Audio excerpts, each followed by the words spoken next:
Hi there, and welcome to Centelive Podcast, the newest episode on how to make the right financial decisions. But today we'll be focusing on agricultural value chain financing.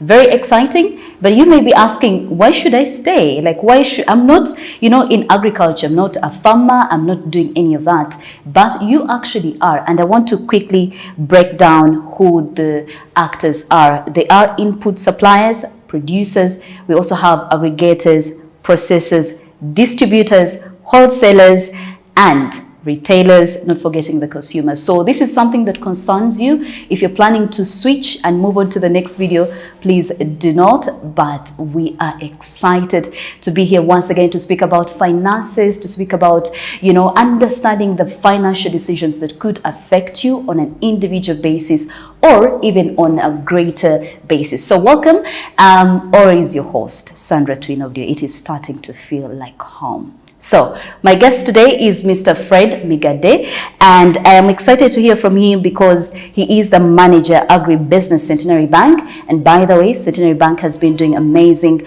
doing all it can to make sure that we have these podcasts on a daily basis, just to see that you and I can make the right financial decisions. So thank you so much, Centenary Bank, for being a bank for the people and going all the way to see that they get to make the right financial decisions. So thank you, and we want to welcome our only speaker today. Welcome. Thank you for joining us on Centelive Podcast. Thank you very much. I'm glad to be here. My name is Migade Fred. I'm the manager, Agri-Finance at Centenary Bank. And what we do as a bank on a daily basis is to make sure that we offer the best financial solutions to our customers out there. More specifically, my role as an Agri-Finance manager is to ensure that we offer the right or appropriate financial solutions to our farmers out there and all the actors in the entire value chain. Great. Thank you so much for that. Now, agriculture value chain financing. Those are so many words in one sentence, right? Let us break it down. We have agriculture value chain and also financing. Now, for someone who's watching us today, I would like them to understand the two different concepts before we bring them together. What is agriculture value chain alone? Thank you, Sandra. Agriculture value chain, simply put it, is the series of the different activities that a product undergoes right from the time of production up to the final consumer. So let's take, for example, when you see a plate of steaming matoke right on your plates, it undergoes a series of activities to ensure that we do produce this from the farm up to the plate. So agriculture value chain, in a nutshell, is just the different activities that add value onto this particular product from production up to consumption. Fantastic. And then financing. What is financing? Great. Financing, to simply put it, is to, in a layman's language, to oil the whole process, to aid the production. For example, if a farmer is to successfully produce the matoke in Isinjiro, he needs the financing to ensure that he has everything he needs to produce it.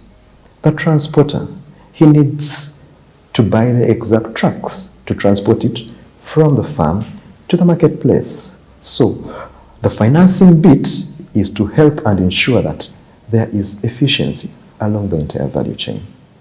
So bringing it together, if you were to put it in layman's language again, and you were to explain it to someone, what is agricultural value chain financing? Wow. Thank you, Sandra. Agriculture value chain financing, to simply put it, is the flow of financing along the entire value chain. Meaning, what do the different actors need in the entire value chain? For example, does a farmer of coffee need to produce his coffee? What financing needs does he have? Does an aggregator need to aggregate the coffee? What financing does he need? Does a transporter need? What does the transporter need to transport the coffee to the processor? In a nutshell, agriculture value chain financing is the flow of finances along the entire value chain to ensure that we do have efficiency along the whole chain. Now, to understand the flow of financing, like you put it, I believe that every single person should be knowing their role in this whole chain.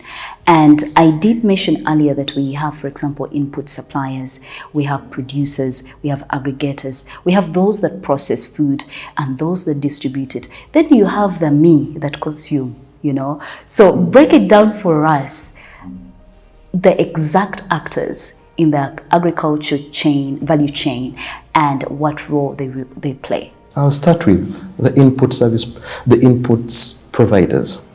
We need people to give us the right inputs. For example, for a farmer to produce his maize, he needs the right seed. And we have the person who sells that seed. We need the person to sell us the right seed to be able to produce the maize. We need the person to give us the fertilizer needed to ensure that we do produce. We need people to give us the right herbicides. So the input suppliers are those particular players that ensure that we have the right inputs with the right quality and the quantities to ensure that we do produce what is needed with the right quality. Then we do have the producers, our farmers out there. These are people who transform what has been put as the inputs into the outputs. For example, if I'm a poultry farmer, I have my birds. So what do I need? I need to buy the chicks. But I'm going to sell the eggs. So my role is to produce the eggs. If I'm a maize farmer, I buy the maize seed and the output is the maize, the grain. So the producers are the actors in the value chain who actually produce the actual produce that moves along the entire value chain. Then we do have the aggregators and the marketeers. These are people who go to the producers and they do buy from the producers.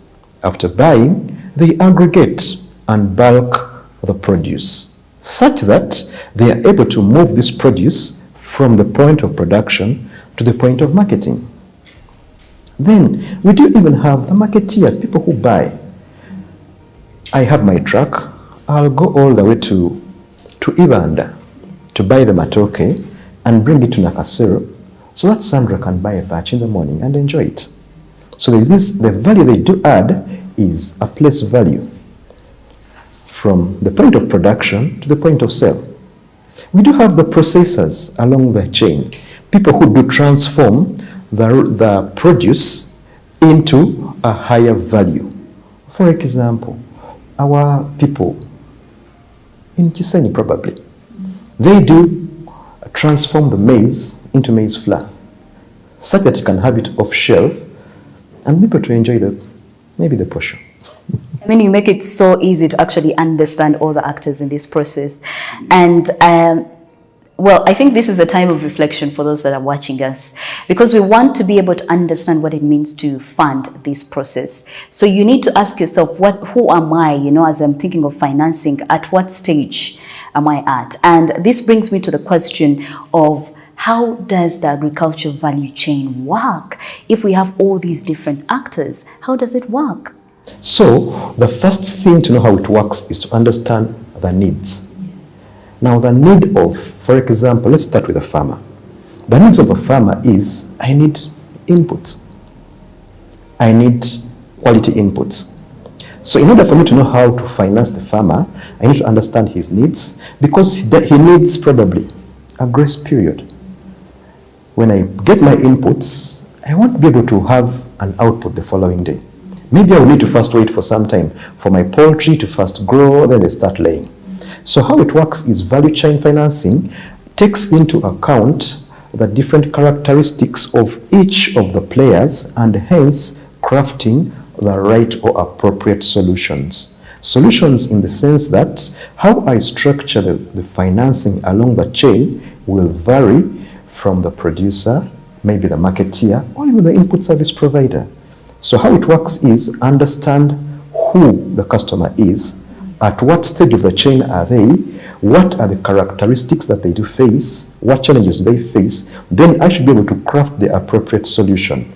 For example, do I need to give him financing for a monthly payment?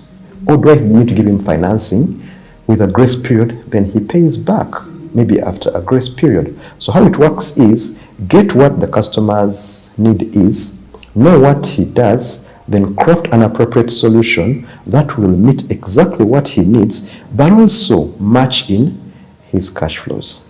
The biggest challenge in agriculture is seasonality. We do have seasons. It's not like general commerce shop. Yes. It is different in the sense that when I get the inputs, I invest them. When I do invest, I will have to first wait for some time before I get the return. Now, knowing that cycle helps me to be able to craft the right solution. Interesting. Could we maybe just give a real life example, for example, for the retailers. Because those are the people I associate with more. For example, they've gotten the produce from the farmer, and we're speaking about financing. They are looking at getting more money. How does it work? How do they approach it? What are the things they need to consider first? Okay. The retailers are a very critical portion in the value chain. So a retailer is, to put it in simple terms, would be that actor in the value chain who will purchase from the producer and sell to the consumer. Yes. So let's just take an example. Sandra, a retailer for Matoke, within the market. What does he need? He needs financing to be able to purchase maybe from the people who come with a truck. Yeah. So in this case, the retailer would need a solution which enables him to buy from the person or the truck owner who is bringing the matoke from Isinjiro, so that he can be able to sell to maybe the final consumer in this particular sense. So how it works would be, I understand my retailer because of his cash flow, which would be a daily, because the purchases may be on a daily. So I'll be able to craft a solution which would match his cash flows, which is more of a periodical cash flow. Hence, a solution which would require maybe a periodical return of the financing. Maybe let us now speak directly to the requirements that are needed under agriculture value chain financing. Because if you're speaking about a retailer, for example, or even an input supplier like the fertilizers and the like, or the producers and the consumers, wholesalers, distributors, what are those things that they need if they want to get this financing? The financing. Yes. Thank you, Sandra. Maybe let's start from the producer. It would be probably easier to understand it, how the flow goes along the entire chain. Let's take a typical example. We are coffee farmers, me and Sandra, probably from Shema district, for example. And we have maybe a small village association for coffee farmers. So how it works would be, we get into our association as coffee farmers. Now, because we are together, we have a certain, let me call it social capital. When we come together, we're able to bargain for better pricing, for example. So what would I require to come for a facility as coffee farmers? Probably here, we would need to first of all have a formalized organization to get good bargaining power. Now, the best way to put it would be that we do have our association, we do have a common buyer probably. Put it for example, No Cafe buys our coffee. We approach the bank. We tell the bank, look, Mr. Bank, we are coffee farmers. We do sell to a common person, No Cafe. We need financing. So what would the bank require from us? The bank would require from us to be able to have a simple tripartite agreement between the buyers and the producers and the bank. In that, the coffee farmers would be able to recommend their good farmers to the bank to come and seek for funding on the strength of the buyer. So the buyer, in this case, would commit that, look, Mr. Bank, I will buy all the coffee produced by the farmers. So one of the requirements in this particular arrangement of value chain financing would be to have the different players in place. We would be able to have our buyers on one hand, the producers on one hand, and the financiers. Each of these different players play a different role. The financiers, our role is simple. We provide the money. Yeah. The buyers, they provide the market. The producers, they provide the produce. So ultimately, one of the requirements that are needed is to have a consistent flow of income that is stable, that they can bank on. Exactly. Does that come in form of their source of security for the bank?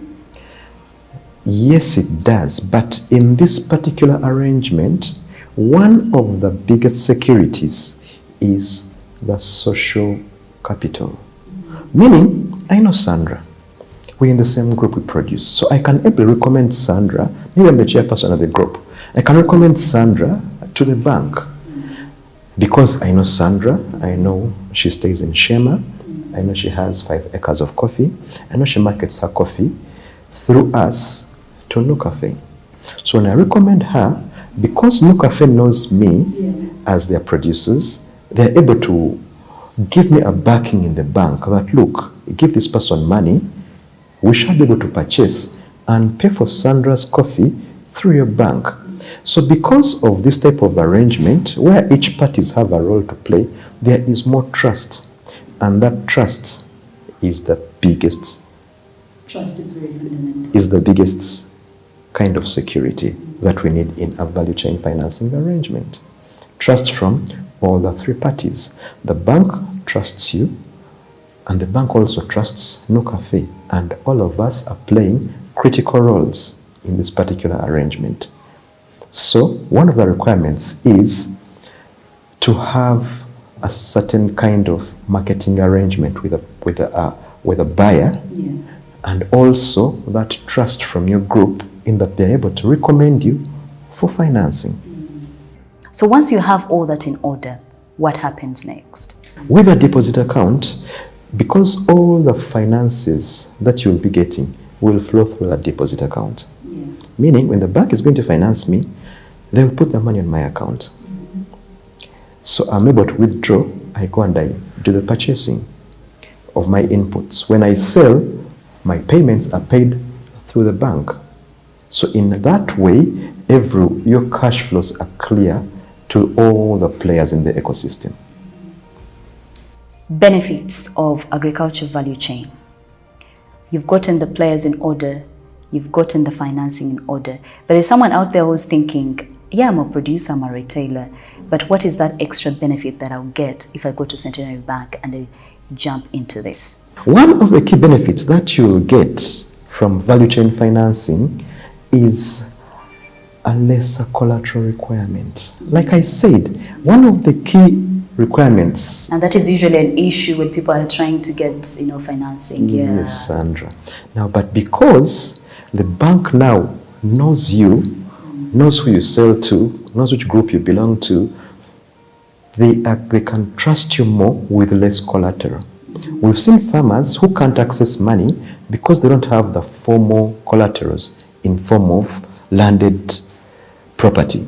But with this type of arrangement, because we are sure of your cash flows, we are sure of your buyers, and we're getting good recommendation for you from your group, then we're able to trust you and give you the financing with less collateral requirements. That is one of the key benefits. The other key benefits is there is power in togetherness. When you do come together as a group and you collectively market together, you can be able to bargain for good pricing. With this good pricing will come better incomes to you as a farmer. But the other bit also is you are able to bargain for very good inputs because you're together as a group. So we do encourage farmers to join in the groups such that the financing and the value chains becomes easier for all the different players in the ecosystems.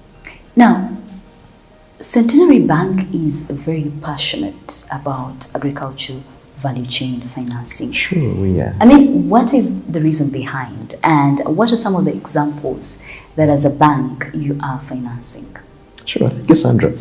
As a bank, we are passionate about value chain financing because we do believe that people who are organized in these groups have a less risk compared to people who come as individuals.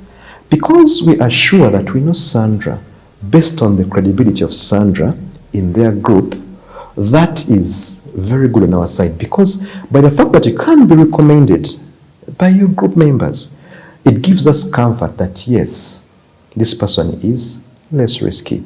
Usually the financiers perceive farmers as risky because they have less knowledge about them. We don't know where you are, we don't know where you do market, we don't know what inputs you use.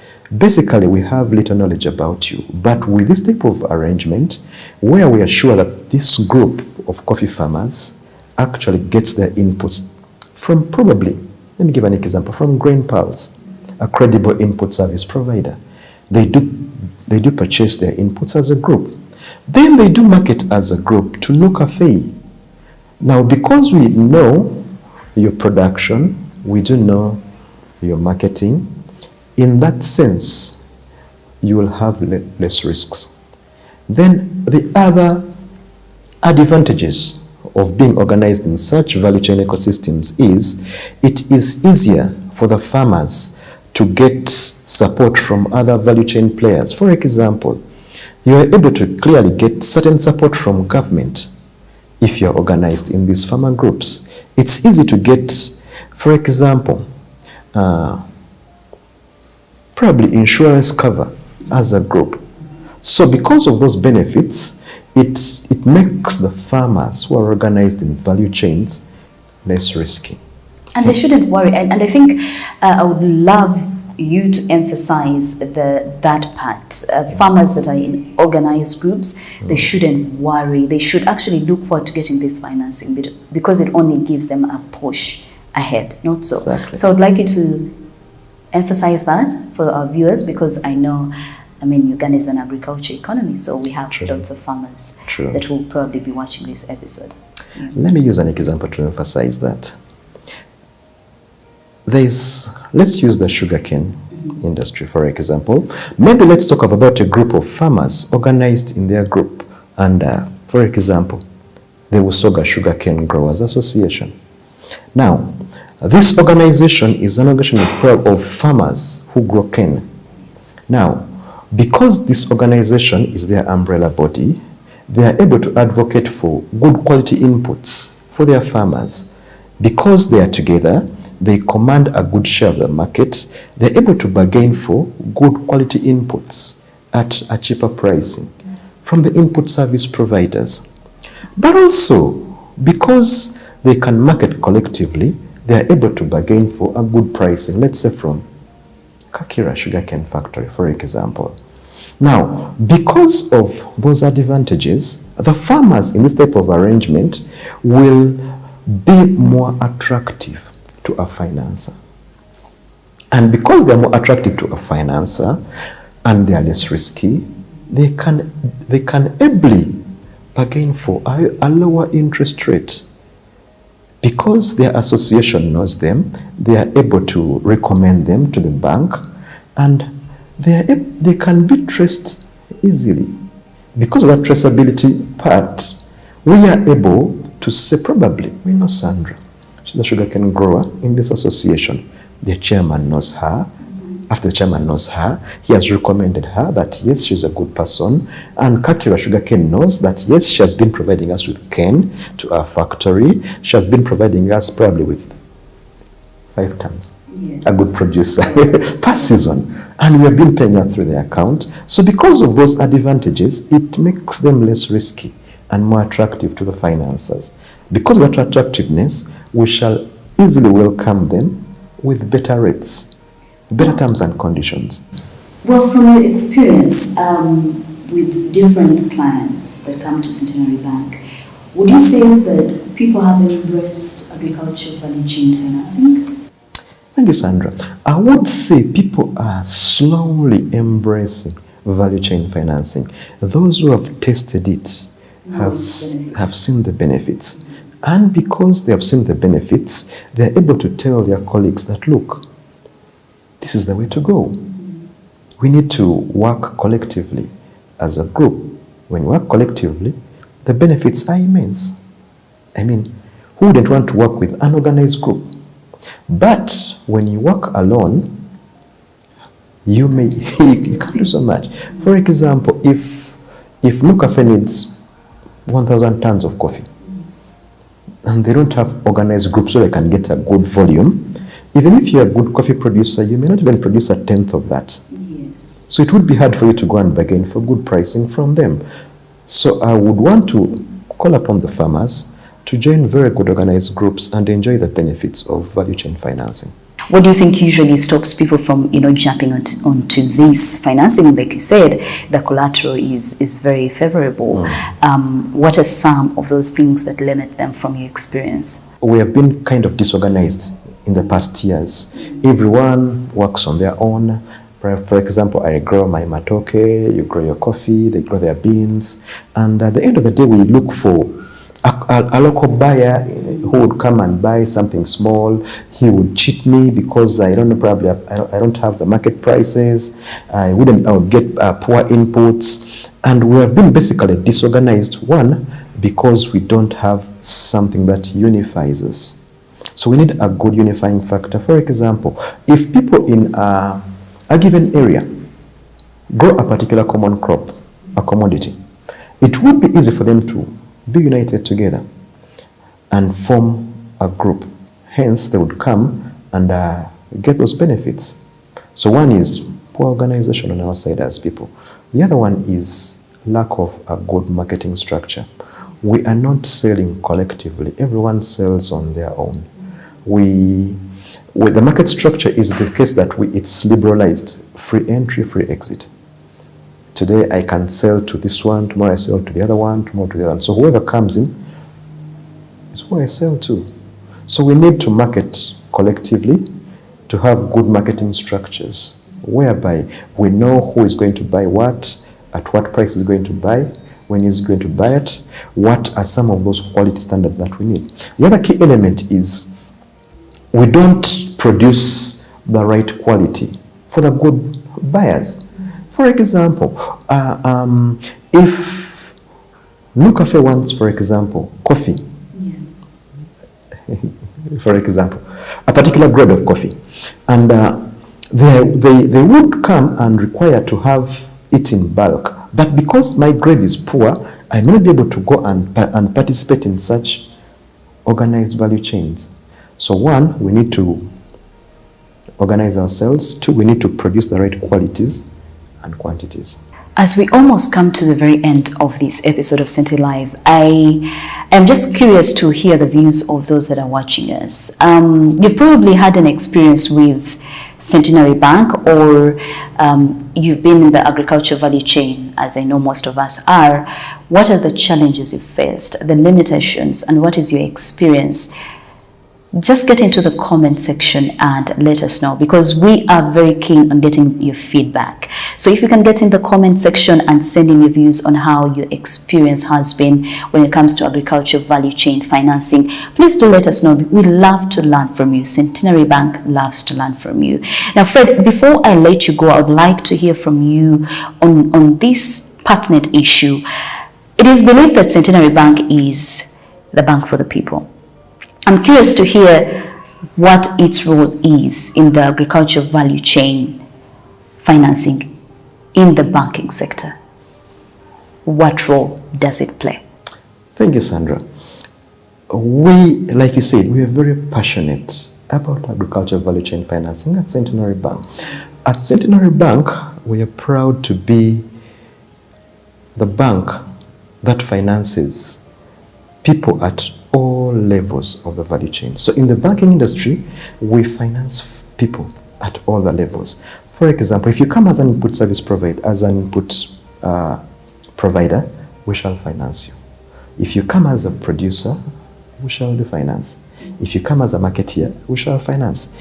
You come as an aggregator, we shall finance you. So we pride ourselves as being a bank that will finance all the levels of the value chain in the banking industry. Well, some of the banks do fear farmers at the lower end of the value chain. They are risky, to put it bluntly. But Centenary Bank takes the risk on. We do take the risk on. For example, our farmers, they face kind of very many risks. The smallholder farmers. When it rains, we worry. Oh yeah. Maybe there will be floods. The changing weather patterns. Yes. If it shines a lot, we get worried. There's a drought. Yeah. Our farmers are going to really lose. Yeah. But we do take on those risks at all the levels of the value chain, from the producers, the marketeers, the aggregators, up to the final people who do sell to the local market, the regional market, or even the exporters. So that is our biggest pride, that we do finance all the people along the entire value chain in the banking industry. In conclusion, I want you to directly speak to the viewer that is going to be watching this podcast. If they are hesitating to jump onto this financing, speak to them directly. To our viewers out there, we welcome you to come to Centenary Bank and enjoy the benefits of value chain financing. We do offer financial solutions along the entire value chain, from the input service providers to the producers, the marketeers, the aggregators, and the people who sell to the final consumers, whether locally or internationally. We do offer solutions to all the value chain players, but more specifically, our value chain financing options are immense, in that if you come as an organized group with clear off-takers and you're producing, we are welcoming you to finance you in an organized ecosystem where we have a common buyer and you are the producers. We shall come in and finance you with less collateral requirements and at better terms and conditions. We believe you will find us the better choice for your financial solutions. Thank you. I want you to make sure you go and follow Centenary Bank on all their social media platforms and use this little trick. If you have a question and you've been struggling to get a response from Centenary Bank, please tag them and use the hashtag Centelive Podcast. We need to let them know that you listen to this podcast and you want all this information on how to get into this agriculture value chain financing and how to get it right. So please make sure you do that. That was our little secret. Now, as we conclude this episode, I can sum it up and say that understanding the agriculture value chain is very crucial for identifying opportunities for improvement, promoting sustainable practices, enhancing productivity, reducing post-harvest losses, ensuring food safety, and ultimately fostering economic growth within the agriculture sector. And that is something Centenary Bank is very passionate about. So thank you so much for joining us. I want to say thank you so much, Mr. Fred Migade, for joining us on Centelive Podcast. It's been an honor, and I think you've helped us really understand the flow, the actors, the roles, and how to get it right. And we want to say thank you. Thank you so much to Centenary Bank for always making this possible. Thank you. You're welcome, and thank you for hosting me. Absolutely, it's a pleasure. Great. So thank you so much for having joined us. I'm always eager to learn new things. Maybe I'll come from being a consumer to a retailer, and maybe later I'll become a producer later. We shall work into that. I'll jump into farming maybe sooner or later. The next time I'm supplying coffee, you never know. Right? You're very welcome. Thank you. Actually, for the people who are into investing, agriculture is the way to go. It is. So you're welcome to invest in agriculture. Let me go look for the money. Thank you so much, and thank you as well. It's been Centelive Podcast. I'm your host, Sandra Twinodi.